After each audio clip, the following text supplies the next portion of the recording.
Amateur Radio News and Notes for Friday, December 12th, 2025. I'm Ed Kavick, November 2, Echo Charlie. In the log this week, parks on the air, Delists, Virginia, WMAs, and state fishing lakes from the POTA database. The HamSCI Meteor Scatter Party is today and tomorrow. Also be talking about the contest spotlight for the ARRL 10-meter contest. You got to get on the air with this one.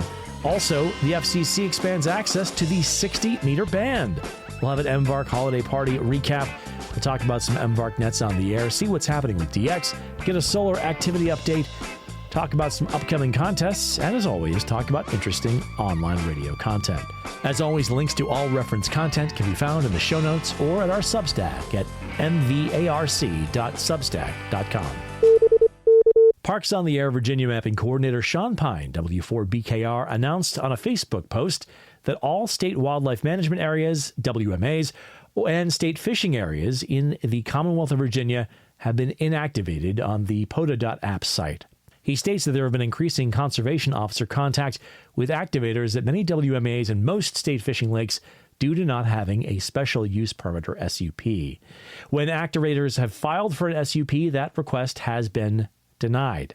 Sean notes that authorities have indicated that all future requests would also be denied. The reasoning is that, quote, amateur radio activity is considered outside the intended purposes of these areas. Alan Graves, AG4VA, sent a follow-up email on the SOTA-AppalachiaGroups.io to address the SOTA side of things and recommend suspending SOTA activations in Virginia in state WMAs, including Blue Mountain, Fork Mountain, Jack Mountain, Fort Lewis Mountain, and Short Hills High Point, which all reside in various WMAs. Allen goes on to share some research he's done about WMAs and fishing lakes and the legal basis for these issues. The properties are designated for primary uses only, to include hunting, fishing, wildlife restoration, habitat protection, and boating and angling access. Anything not on that list is defined as a special use. That includes bird watching, photography, hiking, amateur radio, and school groups, among others. The need for special use permits predates the existence of POTA and SOTA. He advocates for some solutions in his email, including pursuing blanket exemptions, simplified permits, or partnership with the agencies. Hopefully some progress can be made in those directions, but for now, it is best to refrain from radio operations in Virginia, WMAs, and state fishing lakes. This highlights the importance of ensuring that we do our best as amateur radio operators to maintain positive interactions with those who manage the public areas we use for portable operations. To that end, Sean had some advice. Always try to keep your activation footprint small and minimize impact on the environment and other park users. If you do have an encounter with the authorities, it's important to be respectful and polite. If you're asked to leave, do not argue. If you have permits, show them, but don't escalate the situation. And finally, if you have problems, contact the state mapping representatives so they're aware and can work to address them. More information can be found at links in the show notes. On December 12th through the 13th, HamSCI is hosting their Meteor Scatter QSO Party. The QSO Party is a combination of an operating event and a citizen science endeavor that seeks to better understand propagation via meteor scatter. Activity will be on 6 meters at 50.260 megahertz and 10 meters at 28.145 megahertz using the MSK 144 mode during this year's Geminid meteor shower. They need stations that can both be two-way, so transmit and receive, and monitor stations that are receive only, and will be using reception reports sent to PSK Reporter, so make sure to set up your software to report them as they are described on the website. If you run FT8, you're already set up as WSJTX supports MSK 144. This is a great way to be a part of a scientific exploration into our hobby while having a whole lot of fun. For more information, check out the HamSCI Meteor Scatter QSO Party site at hamsci.org/MSQP. This weekend brings this year's highly anticipated ARRL 10-meter contest on December 13th through the 14th, 2025. This is a great contest that can be worked by all amateurs, regardless of license class. Since we are near the top of Cycle 25, propagation should be excellent to make lots of contacts around the globe. The contest starts at 0 UTC on Saturday or 7 p.m. Eastern Time on Friday and goes until 23:59 UTC on Sunday or 6:59 p.m. Eastern Time on Sunday. The band will, of course, be the 10-meter band. Contacts can be made on phone and CW, and you can contact stations only once per mode. Categories of operation include single operator and single operator unlimited, which can enter as CW only, phone only, or mixed mode. Multi-operator stations can only enter as mixed mode. The single operator category can't use spotting assistance. However, single operator unlimited and multi-operator stations may use spotting assistance. Power levels include high for more than 100 watts, low for between 5 and 100 watts, and QRP at 5 watts or less. There's also a limited antennas overlay for those using single-element antennas, no more than 50 feet elevation at its highest point. The exchange for U.S., Canadian, and Mexican stations is to send their state or province. DX stations send a serial number, and maritime mobile stations send their ITU region. So for me in Virginia, the exchange would be 599 VA. Phone contacts count for 2 QSO points, while the CW contacts count for 4 QSO points. Multipliers include U.S. states, Canadian provinces, Mexican states, DXCC entities, and ITU regions.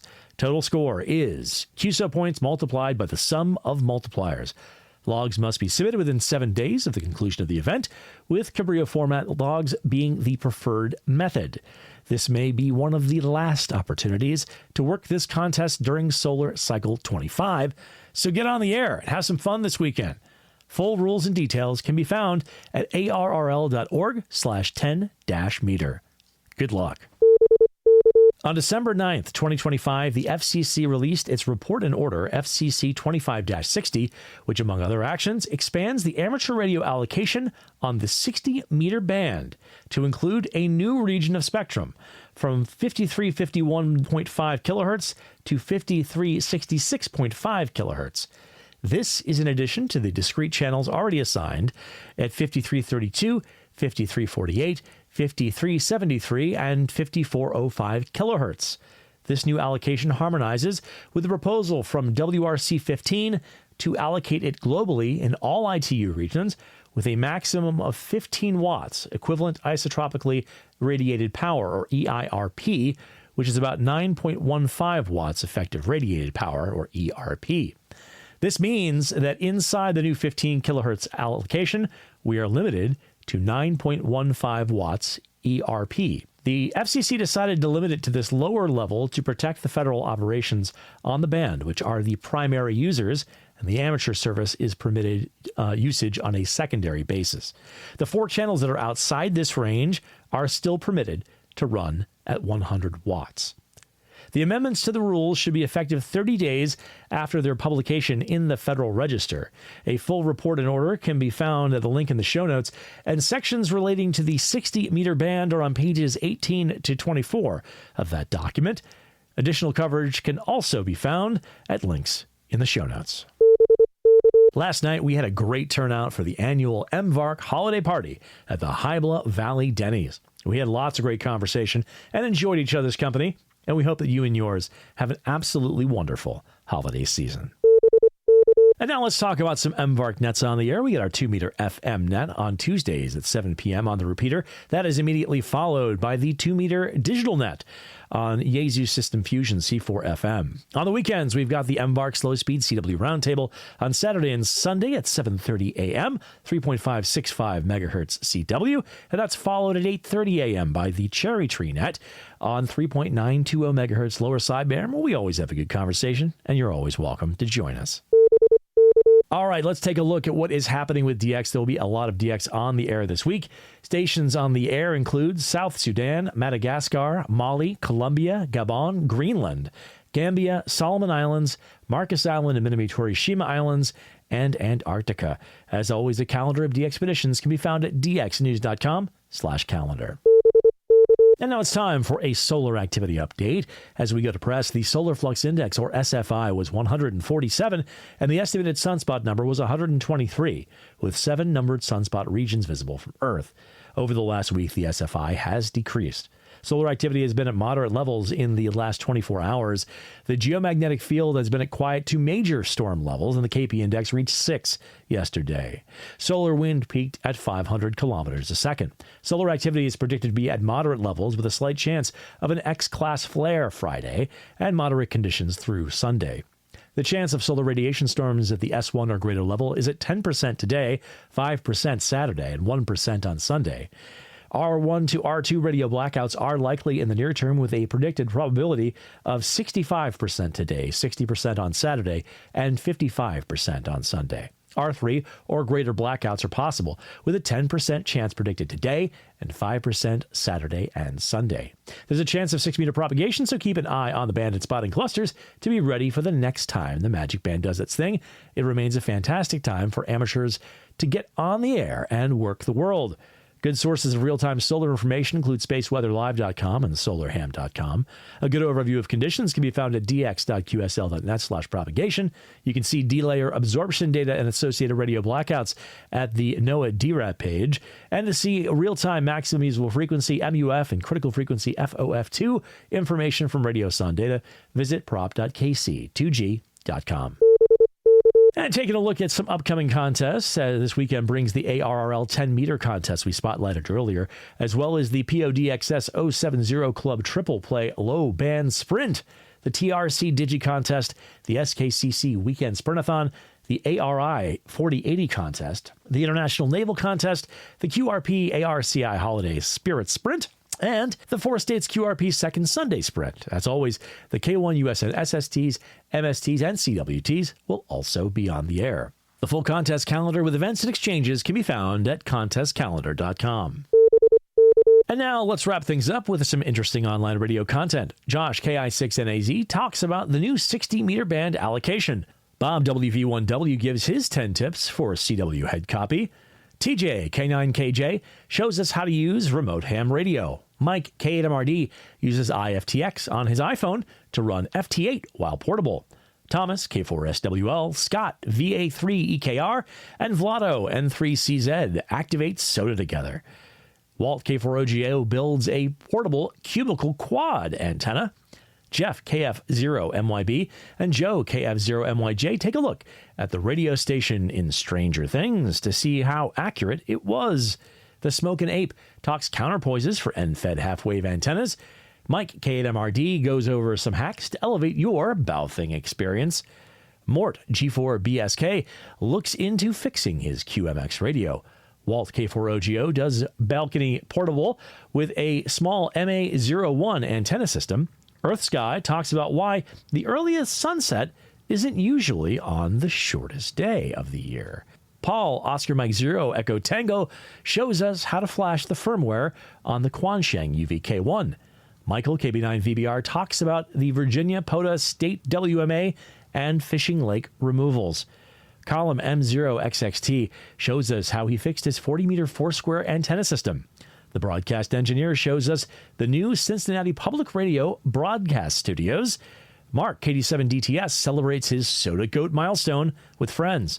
Matt, M0DQW, takes a look at the Shark RF mic digital mode receiver.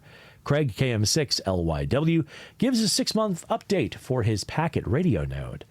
Jerry, KM4ZKB, shows us how he builds, tunes, and deploys his ZS6 BKW antenna. Tim, K50HY, talks about his Challenger PVC mount for fast portable deployment. Kevin, W1DED, debriefs Dan N6MJ on his CQ Worldwide CW Wind at EF8R. He also debriefs Chris, KL9A, on his CQ Worldwide CW second place finish at CQ9A. George, VK2AOE, talks about his love of QRP labs. Kevin, KB9RLW, shows how to install SatDump on Linux. Evan, K2EJT, talks about his SOTA winter loadout. Mike, K8MRD, shows his QMX Go Bag. Stuart, VE9CF, talks about the Virginia POTA WMA and Fishing Lake removals. Linus, Lima Yankee 2 Hotel, shows us his first beverage antenna. And Walt, K4OGO, takes a look at a V-beam antenna. Well, that is it for this week. I have been Ed, November 2, Echo Charlie. Thanks, as always, for joining us. We hope you have a great week ahead. Best 73, and we look forward to seeing you next week.